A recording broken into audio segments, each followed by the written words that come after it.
I'm really, really proud of our guest this evening, and also my friend of about 35, 40 years maybe, to say that this lady was the pioneer of online learning, and she really, she set the tone for what we're all living today. So I would love to give you a huge, huge hug right now and welcome Vivienne MacKinder. Thank you so much. Confetti, Yeah. confetti. Virtual hug. Thank you, Joseph. It feels like I'm with family, so thank you. Exactly. You are with family, darling. You are with family. So, you know, Viv, like I just said, I've known you a long, long time, but I don't think I've ever asked you this question before. What is your greatest fear? Well, when I looked at all of the questions, Chris, I didn't know whether tissues were going to be my best friend, whether this was going to be my best friend. Because the questions that you are going to be asking me are wonderful. So what do I fear? What is my greatest fear? Failure, I think. Yeah, I set myself up to try to do things to my very best standard, and failure is a great learning tool. But if the failure was the end of the road and there was nowhere to turn, that would be absolutely awful. Good answer, darling. And I think that's probably every single individual, especially in our world of hairdressing, that is our biggest fear. But I think it's actually everyone's biggest fear, that and public speaking. But yeah, thank you for sharing that. And there are spiders and snakes and other things, by the way. Ladders. I mean, there's all of those things, but those are an occasion. I mean, you know. But I think when you do, I mean, I've never let fear stop me from doing things, because I just do it afraid. But to do something and it be a total and utter failure, and you've put your heart and soul into it, that I would fear happening. And I do everything I can not to drown, but that would be, yeah, definitely high. I love that. I have one for you. Take me way back. Was it apprenticeship or was it beauty school? I went to a college for 2 years, and then I went to Sassoons and continued formal and vardering. So that is like an apprenticeship. So I did a blend of both over 3 years. Where was the school? It was called the London College of Fashion, right in the heart of London. So it was in London. It was indeed. And you went right from high school to hair school? No, well, I tried. The first year I went there, and I went for my interview, and I actually failed the interview. And I remember they said to me that they didn't like my hands. And I remember sitting there thinking, what were my hands meant to look like? Because I didn't know what the hands of a hairdresser should look like. And they were clean. And they said I should go away and get more qualifications. So I went away, and I went and got 2 more qualifications. And because I had a year to wait to reapply, my father had a bright idea. So Chris, you're going to like this. My father said that a woman should know how to ride a bike, be able to swim, and she should be able to drive a car. And then he added another one to it. She should be able to type. So I went to secretarial school, and I actually got a job as a secretary at Warner Brothers, like in the music department. And I was an absolute blithering idiot. I used to do shorthand, and I thought I looked like something in a movie with my little outfits on, and these celebrities would walk in, and I'd be doing my shorthand, which is like a chicken scratch, and I would be like, and I could never read it back. So I didn't last there very long. But then the next year I went back, and I did get into the college. They let me in. Wow. And then the celebrities were begging you to do their hair. No, I don't think so. They scared me. Wow. Viv, what single thing would improve the quality of your life? You know, I struggle with this because time is definitely a challenge. I always want to do more than I want my day to be 48 hours instead of 24. So there's never enough time, which can be controlled. That's sort of developing better habits and better disciplines. But I think the underlying thing for most businesses is a great cash flow, is to have financial freedom. So I would say it would be money, because I have everything else. But the financial freedom gives you that time to like either hire more people, slow down, move to that next level. And in actual fact, if you look at a lot of major companies, when they have sold when they were privately owned and they sold to a big corporation, they needed an injection of money. And I remember when I came to the United States, was working in corporate America for the very first time, I was so surprised when I started to see acquisitions. And I'm thinking, you've got so much money, why would you sell? And they would say, well, because we want to go to that next level and we need more money. And I'm thinking, but you've got millions. Oh, I'm not being greedy here. Just a few million. Money. Wow. That's a good answer too. Yeah. So you were in the Sassoon world. Did you get to rub shoulders with Vidal? Not when I was at Sassoons, but when I left Sassoons, and I got this bright idea. This is a long time ago. I wanted to do a book, a photographic book, and I thought that it would be lovely if he would write the foreword for my book, which was a very big, brave, stupid idea, really. And I'm just a little peon, and I've now left Sassoons. And yes, I was an art director at Sassoons, so I was fortunate to have a position there. But when I got this bright idea, Vidal was in Los Angeles and he really wasn't very involved in the business anymore. So I don't even know how I got hold of his phone number, but I got hold of him and I made that brave call to call him and asked whether he would consider writing the foreword for my book. And he gave me an interview.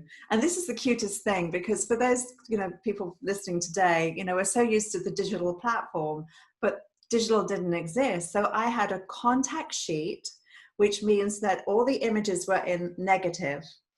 And there was a printed sheet. I'm describing it to those who may not know what it is. So I went in, not with a portfolio, with a contact sheet of images. They were big images, but they were just my final selects.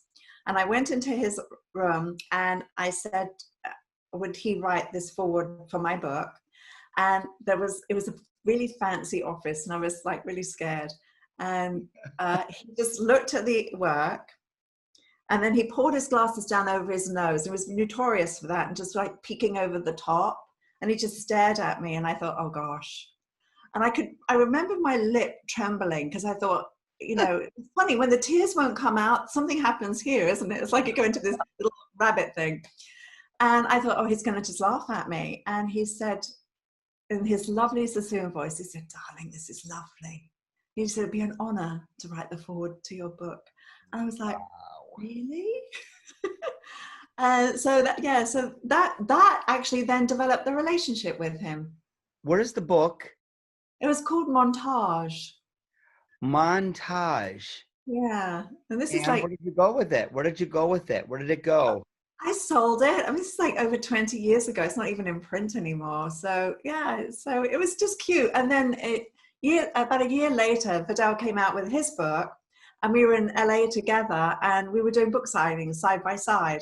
And so we exchanged. He signed my book, I signed his book. And it was just very sweet. I mean, really, when I look back on it, it was cute. It was, I don't know, but I don't know where that desire came from, but it came from somewhere. That's huge. That's a huge deal. It is, and an honor. And, that's something that I've often found, that if we take the courage to reach out to someone who is an icon, whether it's in the music business or fashion or hair or whatever it may be, a little voice inside of our heads keeps saying to us, well, they won't respond. When you get a response, it's such a shock that this person will even communicate with you. Mm-hmm. So I would encourage everyone, don't be shy, just take the bull by the horns and just go for it and reach out to these people, because you'll be amazed at how giving they are. So well done, Viv. See, pioneer again. Kidding. I love you to death. But you know what, Chris? You know, the thing that's so interesting about that, and I'm glad you said that, is what's the worst thing they can say is no. And will a no kill you? It would disappoint you, but they can say no. So why don't seek the yes, and maybe you will get a yes. And if you get a no, it's like, well, okay, so no, maybe another time, right? I agree. I agree. Yep. Totally agree. I Tried. So I might lose you guys in a minute because we have electric storms here in the UK. So if I do happen to jump out of the meeting, it's not because I don't want to be here, it's because I've got no control over the weather. And Cassie Boyd would step into my shoes and ask the questions that I would have asked Viv. So Vivienne, besides perm lotion, what's your favorite smell? That's certainly not perm lotion. You know, that's a tough one. It's freshly cut grass.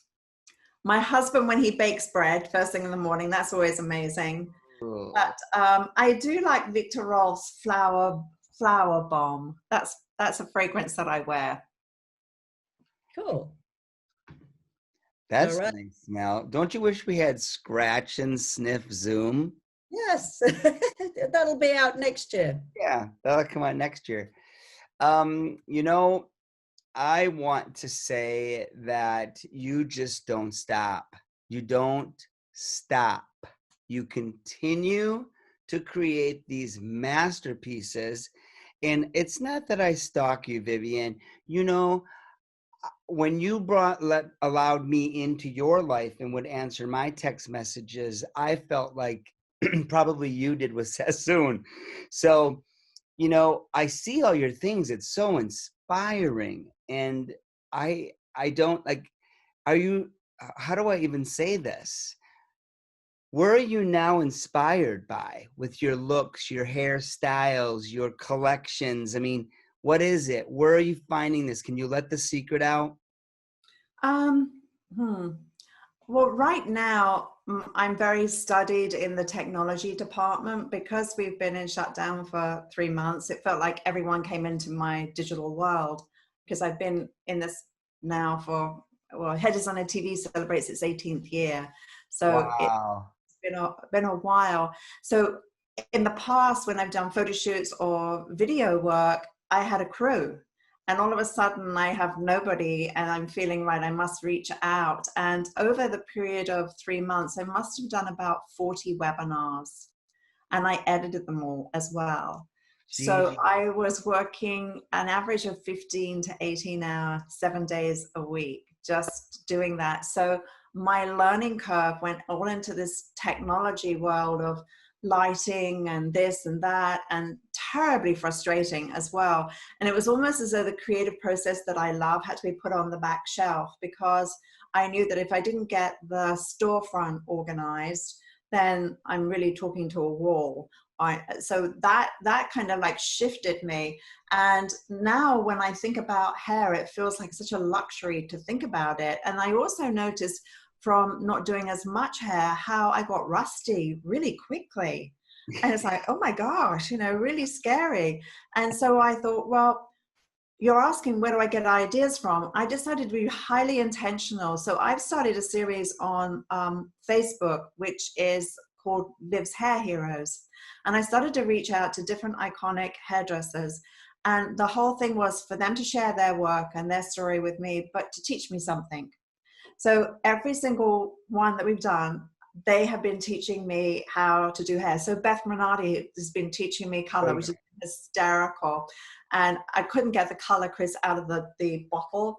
And so I just took the lid off and I started to shake it on the head. And it just came out with this big blob, like tomato ketchup. It was like, and she's horrified. I'm thinking afterwards, I just did that in front of Beth Renati. I mean, like she's the queen of color, isn't she? I mean, in her former life, she definitely was a color chart, right? So today, because I felt this vacuum of like energy being pulled, I chose to reach out of my box and say to these award-winning iconic hairdressers, teach me something, please, and show me how to do this. And it's been the most amazing journey because I've been able to take their ideas, think about what they've done, and then think about, could I now interpret and make it my own? But generally, when I'm looking for an idea, it comes from anywhere. I mean, Trevor Sorbie was the king of teaching how to look at a shape, translate it into something else, and give it a new life. So I think for the creative process, first of all, we've got to slow down because the ideas have to flow. And sometimes you can just write beautiful words and go, okay, from this beautiful word, I'd like to, like, I don't know, surreal. I would like to create a collection that's surreal. Or, you know, when my husband ordered 50 chicks, 12 of whom were roosters, when they got in, and they were designer birds, Joseph, they weren't just a regular chicken. They were all designer. They should have been stamped Gucci and Prada, and, you know, they were very fancy.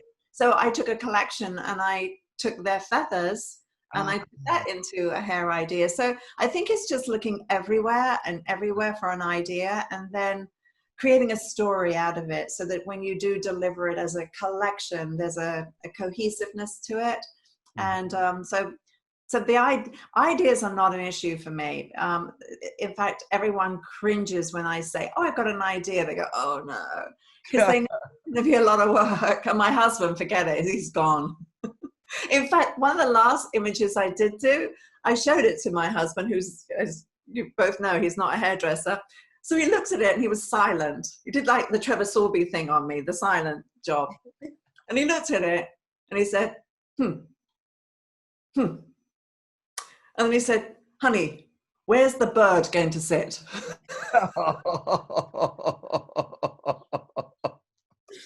Oh, well, you know, Vivienne, I love what you said there about getting clued in about the environment, because you are forced into a situation of having to film and edit your own things.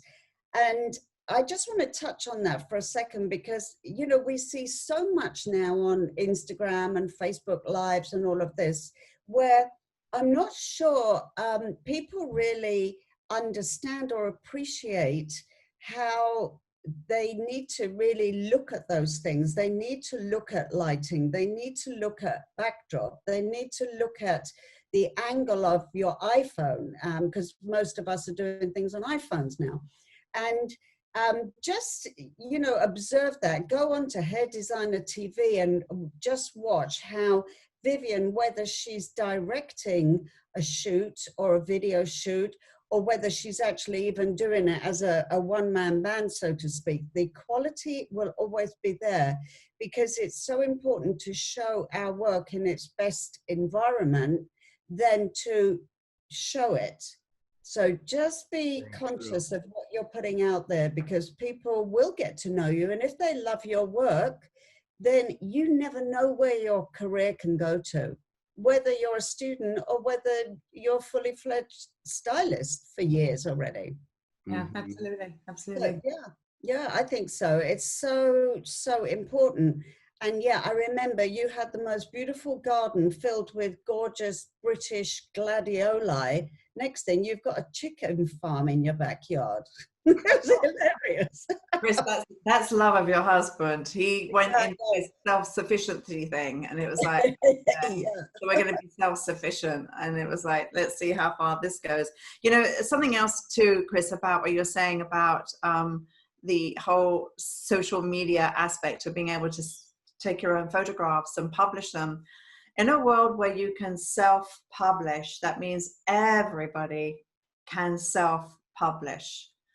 And to stand out from the crowd, you have to have such a high standard so that every aspect of that photograph, the environment should bring out the greatness of your image. It shouldn't rob. It shouldn't be a visual noise, a visual distraction. It should support the story. So all the things that Chris was speaking about are so vital in training your eye to have such a beautiful aesthetic. And it's better to have a few things so beautifully done than a lot of stuff that's really average. And I always say, you know, you've got to know your own identity first in order to create somebody else's identity. And part of when you brand yourself is to really clearly say, this is who I am and this is who I am not. And that, I think, is very important as you start to design your brand and build your own portfolio. Yeah, you know, to that point, Viv, I would suggest all of our viewers who have tuned in, next time Vivienne comes on the main part of the screen, take a picture of the screen, because if you notice, almost every picture behind her is on a plain white wall.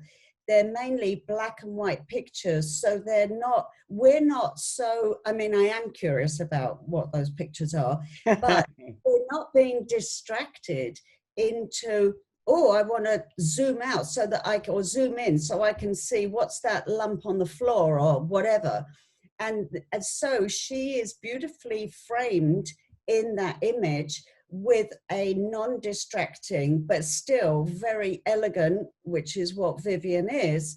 So it's totally portraying her brand in the way that she has designed her brand to be. So yeah, talk, Viv, so that you can get on the big screen again. Well, it truly is about telling a story. And I think if you create your avatar, whether she or he is bohemian, rock and roll, classic, you know, really put a word that describes, or a sentence that describes what your brand is, because that's your sense of style, that's your aesthetic. And if you look at who you're following, they're a mirror too of the aesthetic you either desire to have or you're on the journey of acquiring. So those are all really important things, because anyone can do a bob, but how you stage the bob and how you compose it, you know, it's quite interesting, because today we have to be a photographer, we have to be a publicist, we have to be a marketing person, we have to understand branding, and they're all college degrees. And no one formally is teaching you how to do that. It literally is trial and error. You take a picture and go, ooh, you get a few bad comments, or you take a picture and people go, ooh, that's lovely, and think, well, I cannot do that again. So it really is a lot of self-training, and it's a lot to take in when you are busy behind your chair, and not every client is photogenic, and not every client wants to have their photograph taken. And it's just seizing that opportunity when you come across it to recognize the importance of a great before and after, and the importance of capturing true beauty. And I always say, if it's not a professional model, the more casual and the more laughter, the more expression, the more animation in the photograph, so that it's more, it's not a fashion photo, because it does look, I sometimes think, a little trite when you have somebody trying to pose, but they're not a model. It's much nicer just to have them hanging out like that, and you know, just very casual, that captures the essence of who you are. And as Chris said, you know, when the photograph is right, it's going to travel all over the world, and it's going to do so much for your brand.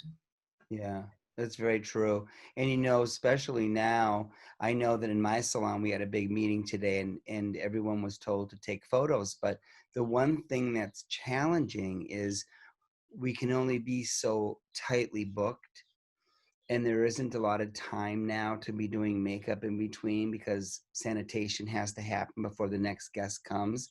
So now is the most challenging time, even in the academies, because they want to capture that photo.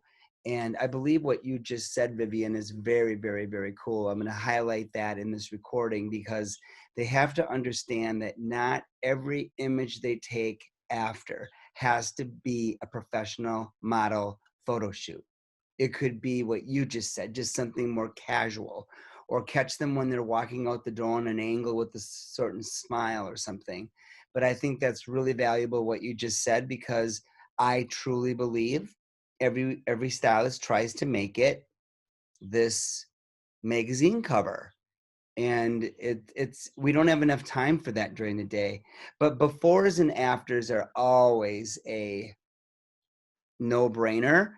And you know what? I wanted to take pictures of all my guests the first week I got back, because they all had 3 inches of outgrowth. And I thought, what a great coffee table book this would be, to just have pages and pages of gray and brown, gray and red, gray and blonde. It could have been a coloring book. I know. Well, you know what's interesting from every, one of the things that I studied at college was our textbook was the first 5,000 years of hairdressing, and we started with the Egyptians. So at the London College of Fashion, it trained and prepared people for film and theatre. That was its little niche. And therefore, history was critically important to understand. And from studying history the way that I did, when you look at wars, famines, hardships, industrial revolutions, technological revolutions, certain powerful figures throughout history, when they created radical social change, from that was born amazing fashion. Even the war years of World War II gave birth to a fashion and a style, the snoods, which was because women were tying their hair back away from the machinery, because the first time women were working the machines because the men were at war.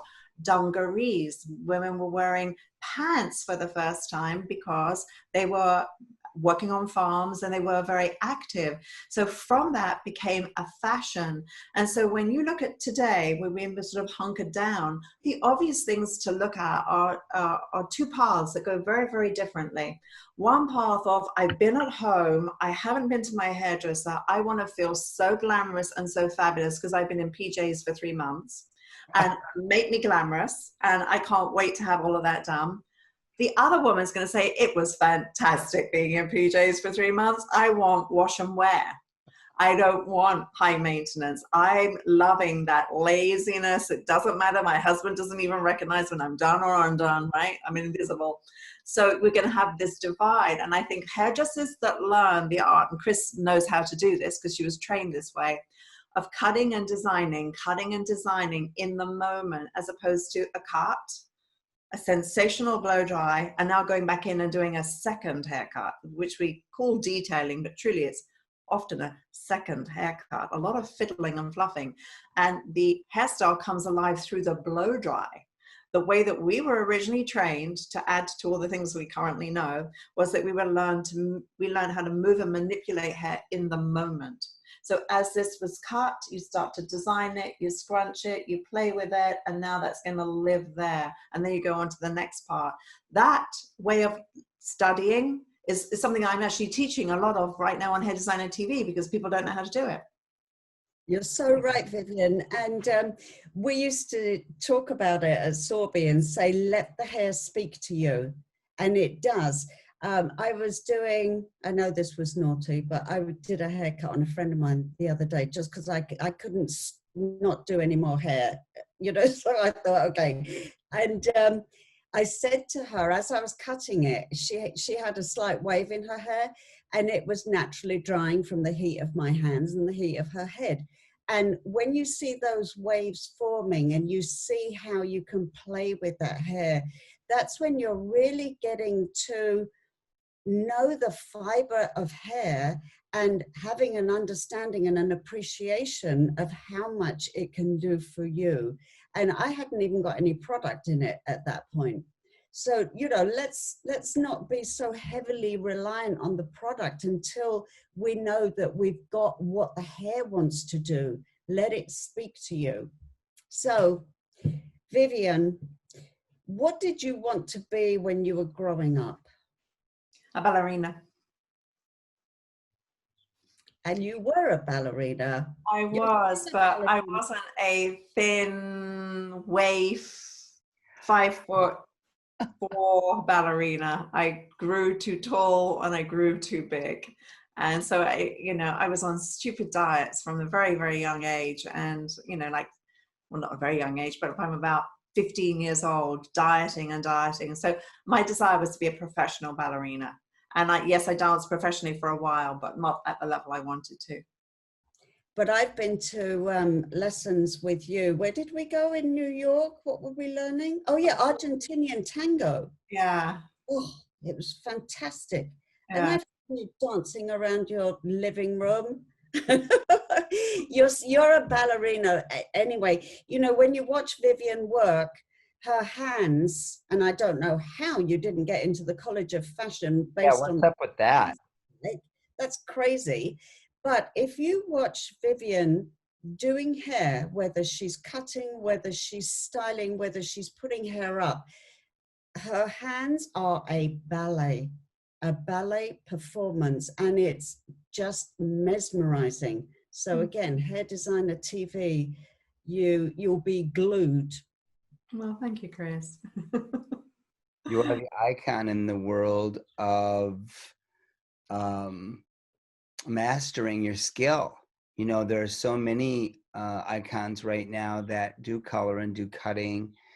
But when it comes to what you show, and I've watched your TV, and it's crazy. I mean, it's changed. I mean, I've been doing this for 40 years. It changes the way I see things, and I know a lot of icons, but I must say that you typically are the one that inspires me for the whole complete gambit. And I want you to mention something to the students. Imagine there's 1,500 of them right now listening to this, and all of them are nuts about color. All of them are color, color, color, color, color. Nothing wrong with color. But I believe as an architect or a hairchitect that we need to be able to see the shape before we need to build the home, meet the people, find out if they're classic or bizarre, weird or avant-garde, and then we can accessorize the home on the outside or inside, correct? Share the importance of really honing in on your cutting skills. I know Chris Barron always says, you know, shorter shapes are way more challenging, and where he feels the students should really focus their exercising. And I truly believe that, because they color anything. Do you know what I mean? I mean, they color anything, but it's important that they know the importance of really being good at design, cutting. Absolutely. Well, I think that the hair as it drapes the face, where whatever the color may be, if it doesn't have a shape, then the color is not looking as sensational as it could be. And I come from the school of you color to the shape. So it's like your analogy of you build the house, then you paint the house. The house has a shape. And I come from the school of designing to face shape first and coloring to face shape as well. Therefore, I think it's important to have a nice broad repertoire, because I've actually when I started at college, I was a generalist. Then I went to Sassoon's and I was given a choice. I walked into that building. They said, color is on the top floor. These 3 floors are hair cutting. Pick your floor. There was no aptitude test. There was no consultation about my strengths, my weaknesses. It was pick a floor. Really? I picked the busiest floor, which was the hair cutting floor. And I didn't know any different at Trevor Sorby's. Again, same thing. Everyone was specialized. And today, obviously, there are more artists out there that are generalists. And I have respect for the specialty, and I have respect for being a generalist. You've got to do what's right for your skill set and your aptitudes. But I think obviously color has been such a phenomenal sensation, where there's an incredible amount of money to make in color. So that is fantastic. But if you just get it a little lopsided and you don't have a beautiful shape and you don't know how to dress and finish hair, you're missing a big part. And I just recently started with the baby colorist. So I've been working with colorists, and they're teaching me on camera how to color hair.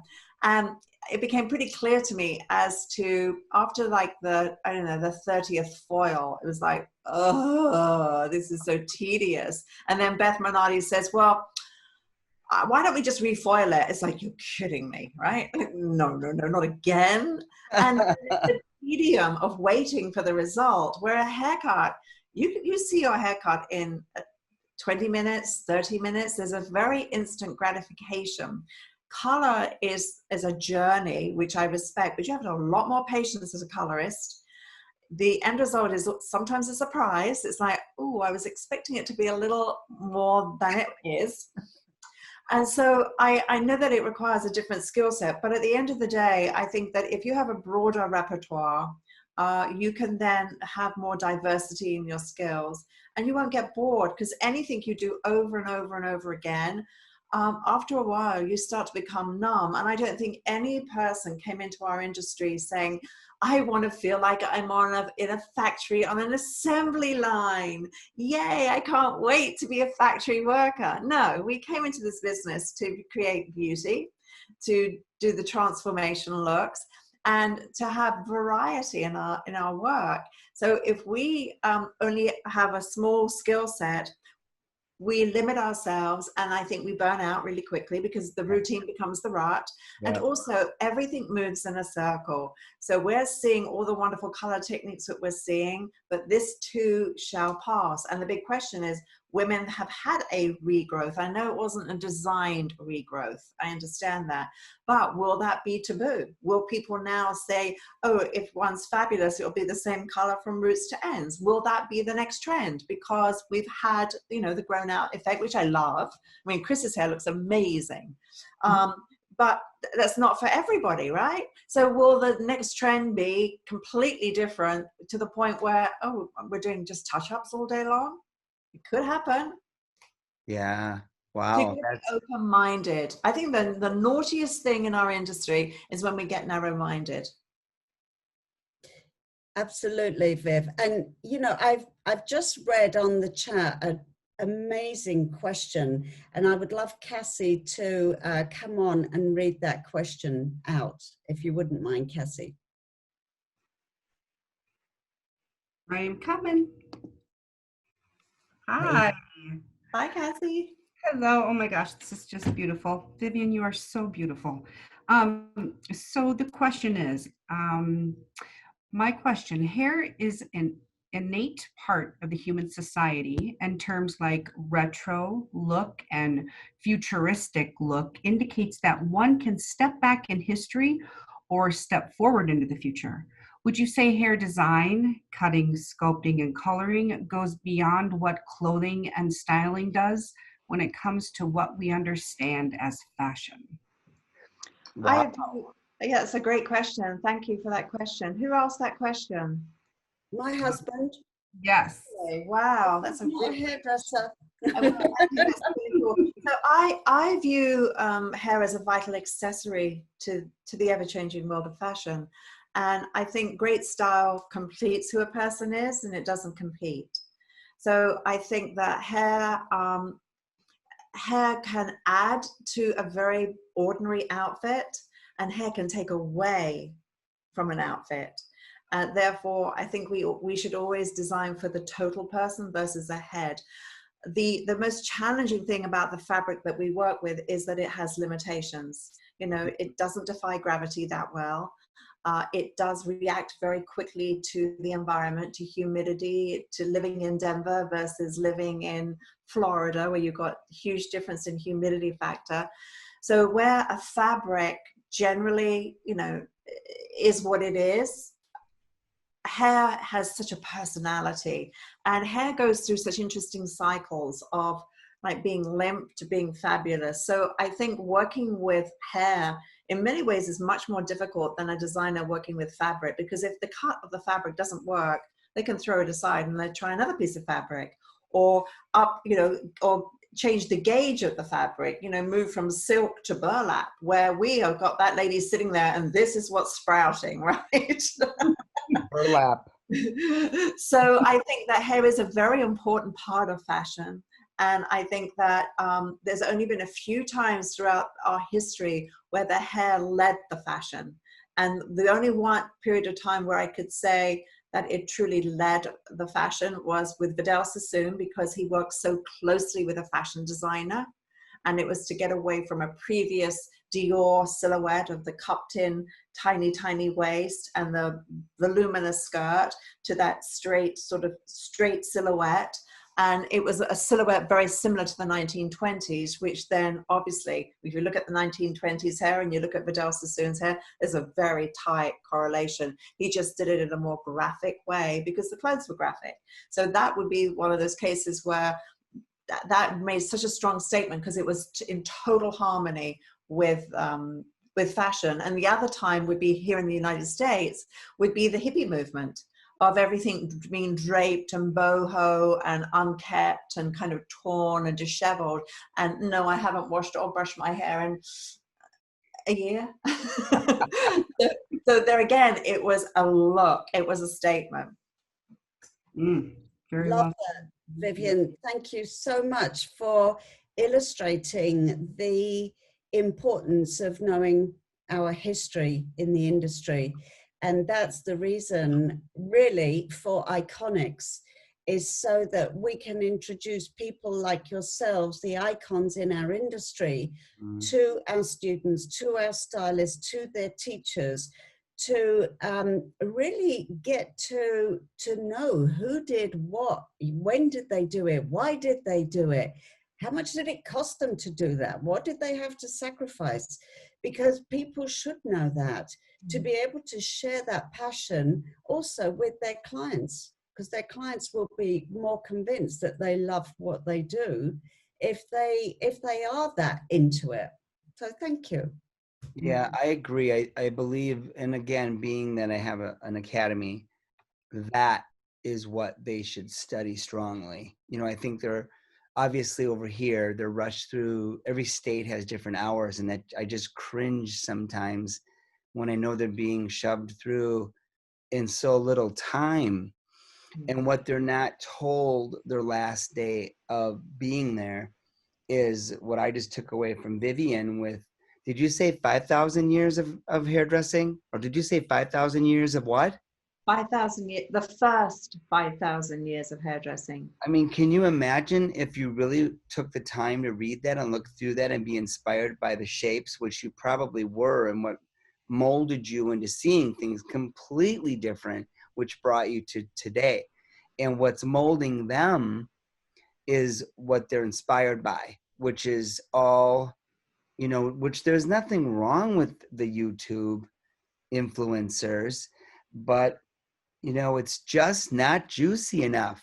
You know, it needs to be strongly, I think what needs to be strongly taught, and I'm sure you guys would all agree, is what you said, Vivienne. You know, it's got to all go together. It's got to all go together. I mean, one of my favorite things to do is to dress a human being. And I mean, it sometimes isn't easy, but you've got to be honest, right? Someone may not be able to wear that particular shape. They don't have a neck and they're very full figured and they want an inverted bob. And sometimes that just is like highlighting a negative. And, you know, the hard part is they need to continue to learn and watch these videos so that they actually know. Because I wrote that down. I'm going to share that. Well, you'll be shared. You'll be shared. Your ears will buzz. All right, now I want to ask a question. And this could be really hard if I were you. If I was Vivienne, what would I want to put in a time capsule that years from now, a young, inspiring stylist would open up and read Vivienne MacKinder, and what would be underneath that that would indicate you, definition of you? What would you want them to know about you? It would be Hair Designer TV, because currently there are 1,000 videos there, so it's turned into an encyclopedia. And I suppose underneath would be, wow, she worked hard. Yeah. That's perfect. That's beautiful. And where can they get more information on Hair Designer TV? Just go to Hair Designer TV. And the other place that you can go is we have a group on Facebook called Hairdressers Create with Vivienne MacKinder. Hairdressers Create with Vivienne MacKinder, and that's our group. So we do a lot of fun things there. We have students who have joined us there, which is wonderful because it enables them to network with some really very fine hairdressers. So we have a wonderful private group that they can join for free. All right, that's interesting to know. I wrote that down as well. Chris? I have all the information for Vivienne too, and we'll be sharing that too on social media, all of the content. Cool, thanks, Cassie. And also, Vivienne, if we could ask you to send us 3 of your favorite pictures, and that doesn't need to be a collection, but 3 of your favorite pictures from your entire career. If you could send those to Cassie too, so we can post them and people can see more of your work as well, and give them a little taster in what it's like to be in Vivienne MacKinder's head, which is an incredible place to be. I worry my husband. Does he still Did make you ever coffee? stop, is what he says. Vivian, does he still make coffee? Like, does he still? Yes, he does. He still roasts it, but we don't drink it because we've gone through all these cleanses. So now we're like sort of squeaky clean. Oh, good for you. Good for you. So what are you going to do with that bottle of Prosecco then? It's actually for a guest. It's not for me. One sip of it and I'm like, ooh. And I used to like to drink. And it's so unfortunate that I don't drink anymore. I miss it. Oh, well, maybe it's a good thing. I still like the Prosecco, I have to say. So what's been your most embarrassing moment? And is that why you stopped drinking? No, nothing to do with that. Gosh, there have been quite a few embarrassing moments. I'm not sure whether electrocuting a client was embarrassing. That was pretty embarrassing at school. I was at college when I electrocuted somebody. I thought I killed them, but I just electrocuted them. That was pretty embarrassing. But I was also thinking about something else that was probably more embarrassing, because when you're a student, there's forgiveness, isn't there? Like, I'm a student and I electrocuted the client, and we're dragging this body, and it's like a corpse around the place trying to resuscitate it, and nothing really is working. And this is when I was studying barbering. It was quite dreadful. But I was thinking about another time that was super embarrassing, which is with Trevor Sorbie. I came onto the stage wheeling one of those little carts, and all the hairpins were on it and all the things that Trevor was going to need.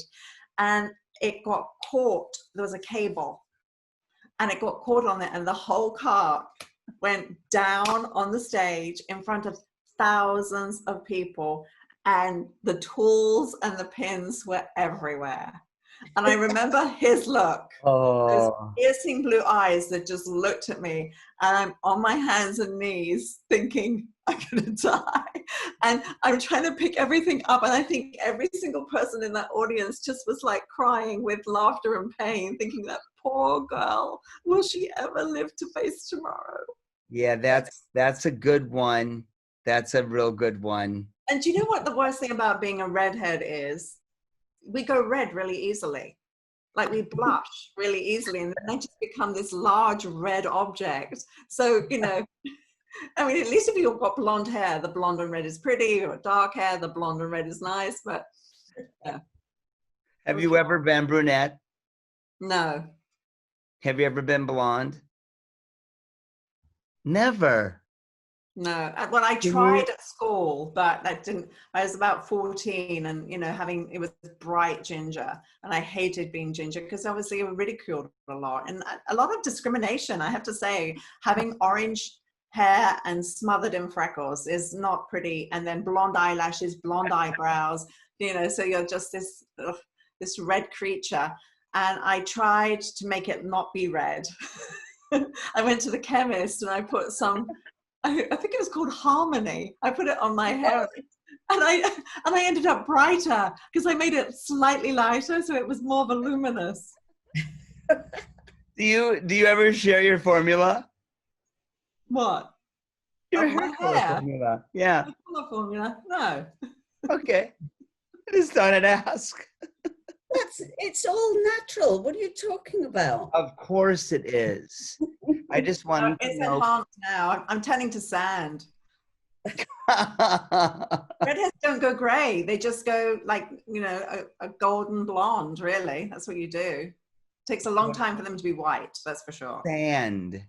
Sand. That's interesting. Yeah. Sand. You lose the red, it starts to fade, and then what comes in, you get the illusion of it being either a Sure. How fascinating. almost like the color of your hat. Sand. It's your beach look. Hey. It is. It is one of my all-time favorites on walls of hats I have all around my house. I like it. Well, we have someone that you may know that's on next Monday. And I would like you to give us a brief description of, maybe you don't know him or not. I'm not sure. His first name is Win. Does that give you a clue? Flavor. Yes. Do you know this man? He's awesome.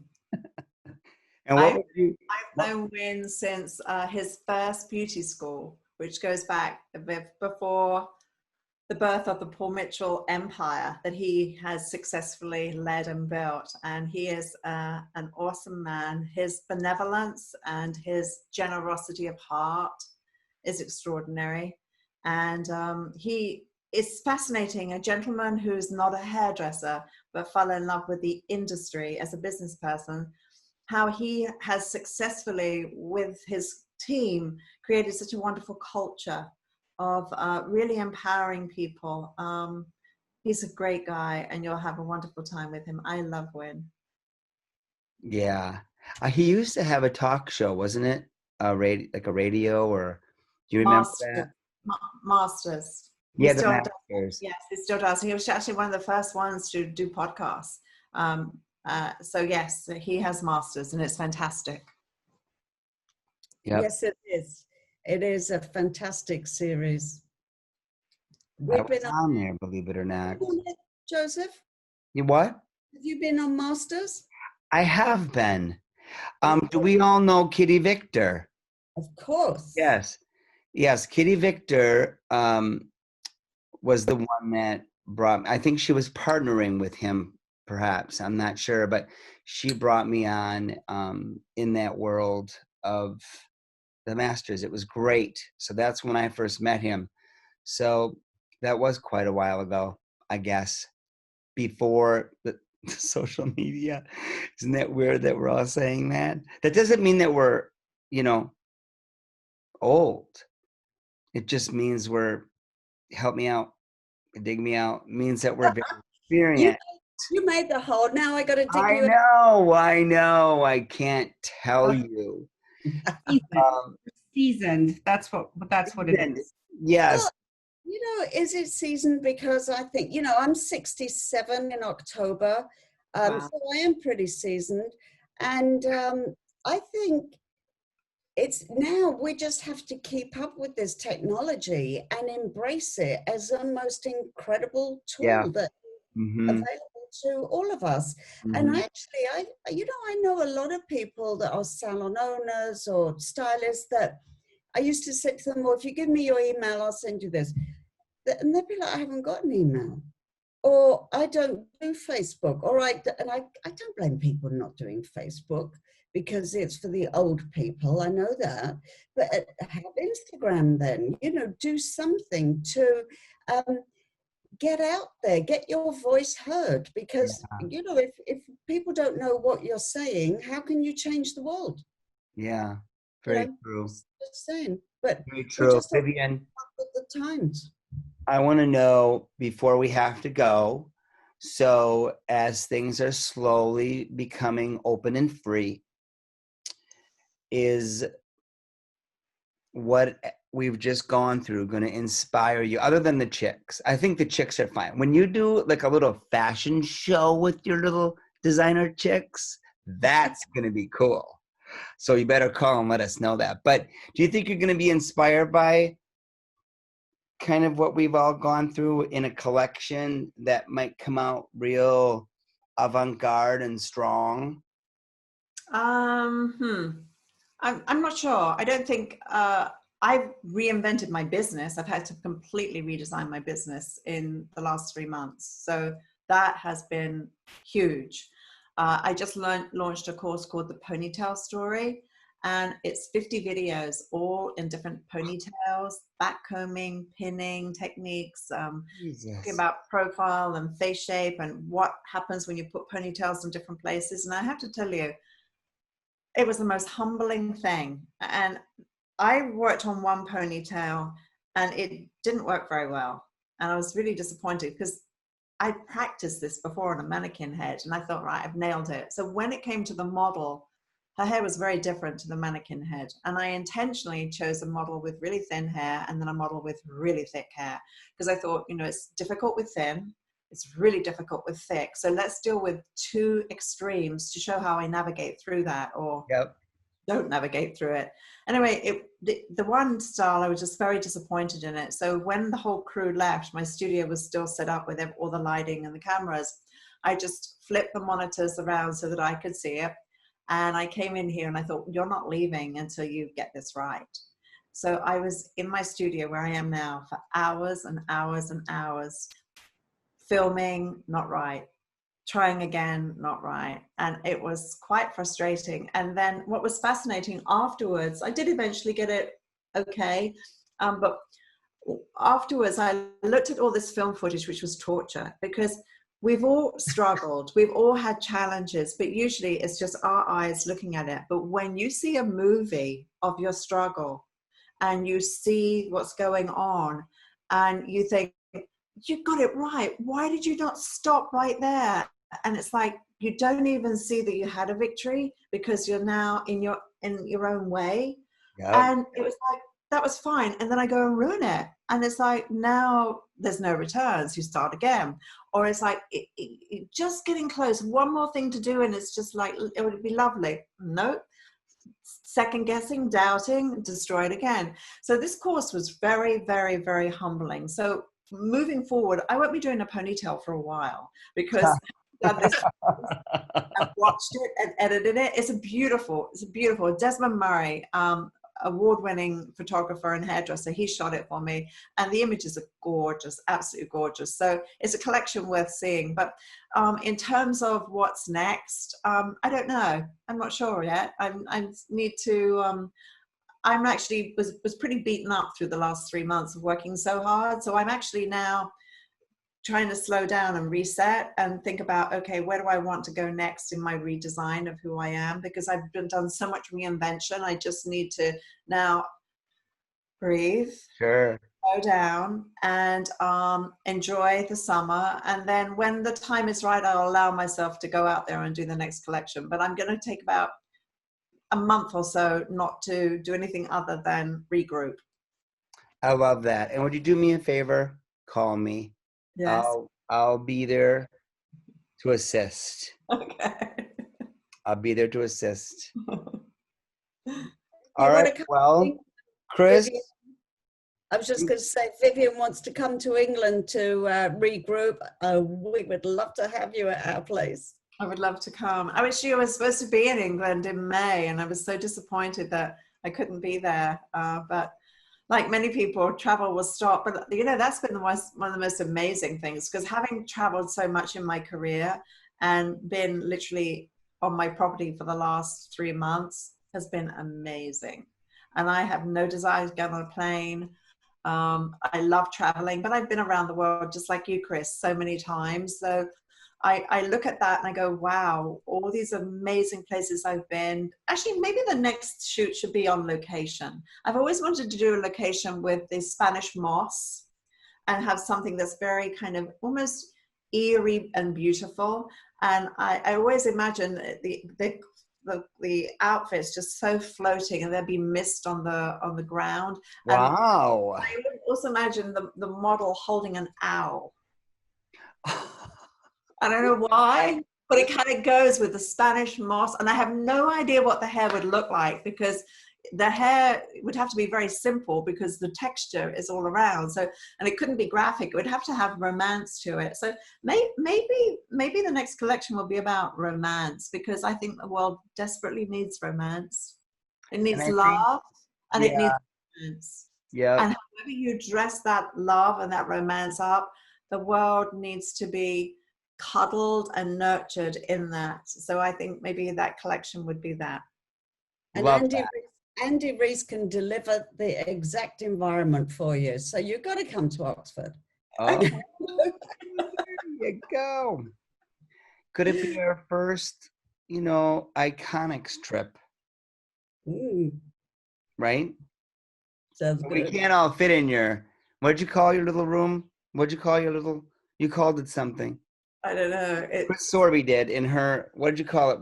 For Vivienne to come Oh, your what? little Oh, annex. in our holiday home, the Your, annex. your annex. Okay. Gotcha. Gotcha. Well, you know what, Vivienne, this is not the last time that we will be coming into your beautiful office and listening to your absolutely inspiring words. I personally took away again a lot today. I wrote it down, and I cannot wait to get off this for right now, because I have started a painting in cold wax and oil. And I am now, as I'm looking at it in front of me, it is the hair color of you, but with more sand. So I'm going to be inspired now to go kill it. I want to see it. I'm going to name it. I'm naming it Vivienne, for God's sakes. I'll send it to you. I'll show you. But it is now time to say not goodbye, but we'll see you soon. And we'll keep you in touch. And I will continue to promote who you are and what you are and what you do. And I can only imagine you're exhausted. And please, you're so valuable. You need to take care of yourself, because we cannot have you not take care of yourself. Let me just say that. Behave. Behave, young lady. Vivienne, I just want to say how much I love you, and I've always loved you from the day I met you. And thank you for being on iConixxx with us. We absolutely cherish you and your words, and you can then watch yourself on YouTube. What's on the iConixxx YouTube. So that this video will be posted up there as soon as humanly possible. Excellent. Well, thank you so much. Thank you, Chris, and I love you dearly as well. And thank you for this honor and this opportunity. And thank you, Joseph, and thank you, Cassie. And congratulations on a really wonderful project. So thank you so much.